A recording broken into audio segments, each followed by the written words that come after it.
थोड़ा आगे बढ़ते हैं। तो हमारे रसोई घर में एक चीज के बारे में बहुत बखान करते हैं, माने बहुत बढ़ाई करते हैं। वो ये कहते हैं कि जो लोग खाने के बाद पान खाते हैं चूना मिलाकर, वो जिंदगी भर वात के रोगी होंगे नहीं। जो खाने के बाद पान खाते हैं चूना मिलाकर, वो जिंदगी भर वात के रोगे होंगे नहीं।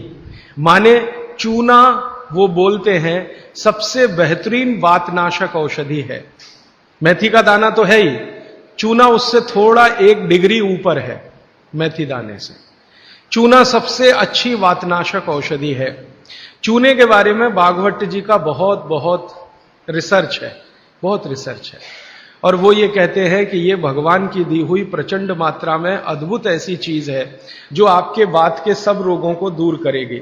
माने घुटने दुखते हैं, कमर दुखती है, कंधा दुखता है, चूना खाइए। फिर वो कहते हैं कि इतना ही नहीं, शरीर में कैल्शियम जो है ना, कैल्शियम ये एक घटक है, माइक्रो न्यूट्रिएंट इसको कह सकते हैं अंग्रेजी में, सूक्ष्म पोषक तत्व है।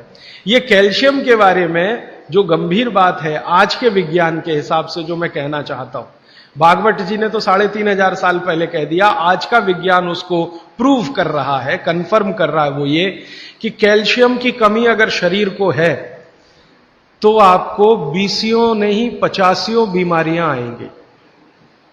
कैल्शियम की कमी अगर है शरीर को तो 50 बीमारियां आएंगी। क्या क्या आ सकता है? हर तरह का दर्द आपको होगा, हर तरह का, मांसपेशियों का दर्द, हड्डियों का दर्द, सब तरह का। हड्डियों की जितनी विकृतियां हैं वो सब कैल्शियम की कमी से आएंगे। हड्डियों के जितने रोग हैं वो सब कैल्शियम की कमी से आएंगे।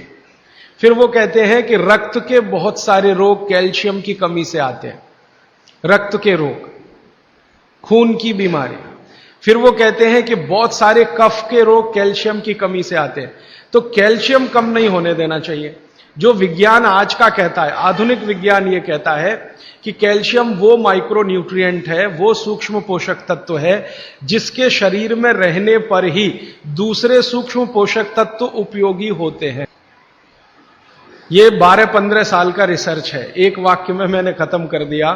कैल्शियम की उपस्थिति में ही बाकी सभी सूक्ष्म पोषक तत्व उपयोगी होते हैं।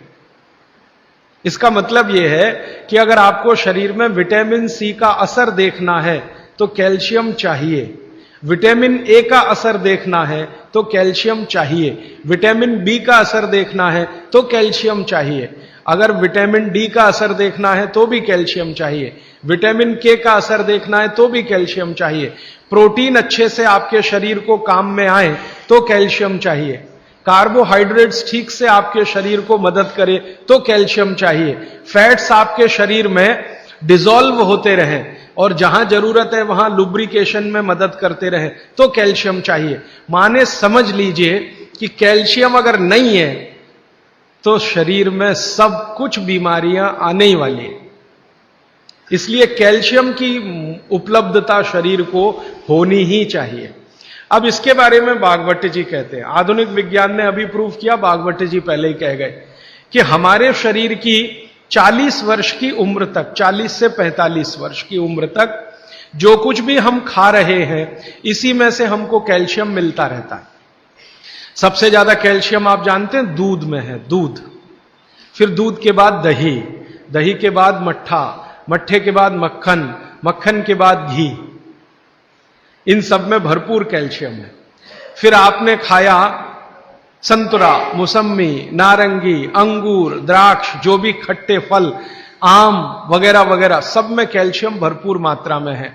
फिर सबसे ज्यादा कैल्शियम फलों में माना जाता केले में है। केला भरपूर खाना चाहिए क्योंकि कैल्शियम का सबसे बड़ा भंडार है और आसानी से हजम होता है।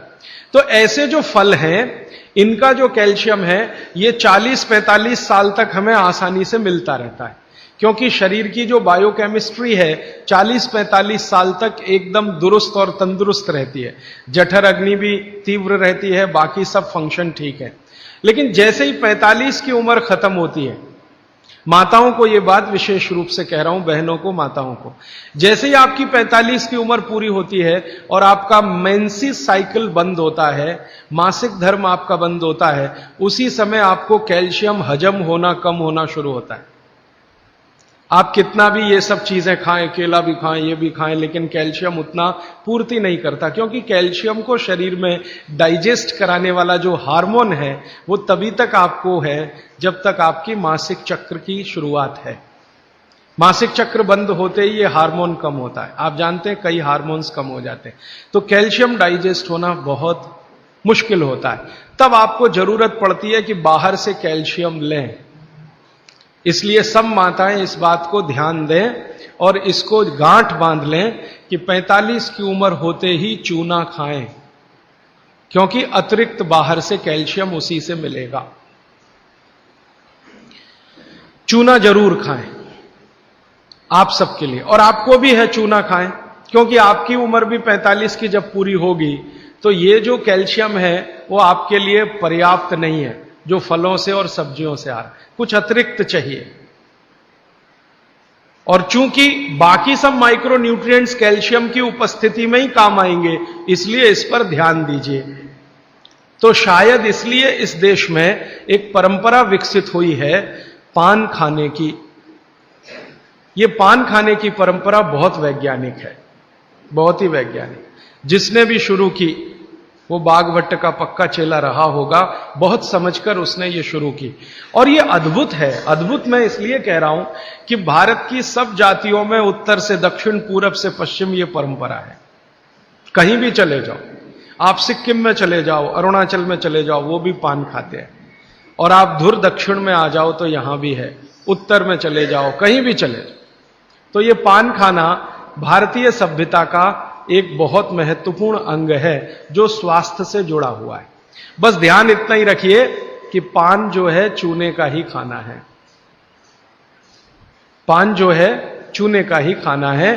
पान कभी भी कत्थे वाला ना खाएं, क्योंकि कत्था आपके लिए उतना उपयोगी नहीं है। कत्था स्वाद के लिए आप उपयोग करते हैं, चूना औषधि के लिए उपयोग करते हैं।